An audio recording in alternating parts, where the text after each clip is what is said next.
வணக்கம் டாக்டர். உட்காருங்க. என்ன விஷயம்? டாக்டர், ஓபில உங்க சுகர் பேஷண்ட் ஒருத்தரு சர்க்கரை விட்டு காப்பி அடிக்கிறாரு. சரி, உங்க உடம்புக்கு என்ன? இன்னொரு பேஷண்ட் ஸ்டாஃப் நர்ஸ் சிஸ்டரோட சிரிச்சு சிரிச்சு பேசிட்டு இருக்கிறாரு. ஓகே. உங்க பிரச்சனையை சொல்லுங்க. இந்த பக்கம் திரும்பி பார்த்தா ஒருத்தர் வாய மூடாமையே இருமிட்டு இருக்கிறாரு. அட, ரிப்போர்ட்ஸ் யாவது கொடுங்க சார். இந்தாங்க டாக்டர் ரிப்போர்ட். டாக்டர், எங்க பக்கத்து வீட்டு கந்தசாமிக்கு ஹார்ட் அட்டாக்னு சொல்லி நேற்று இங்கே தான் வந்தானாமா. எப்படி இருக்கேன் டாக்டர்? பயங்கரமா தப்பிடிப்பான். சோ உங்களுக்கு சுகர் இருக்கு, ஆ? கொலஸ்ட்ரால் இருக்குது, ஆ, கிட்னி ப்ராப்ளம் இருக்குது, ஐயோ, ஓரளவு லிவர் பிரச்சனையா இருக்குது. உங்களுக்குள்ளே இவ்வளோ வாட்டி வச்சுக்கிட்டு நீங்கள் ஊரில் இருக்க எல்லாரும் பிரச்சனையும் பேசிகிட்டு இருக்கீங்களே.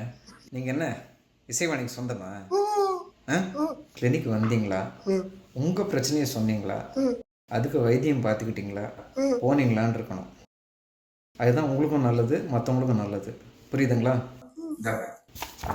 டபுள் மீனிங்ல எல்லாம் பேசு.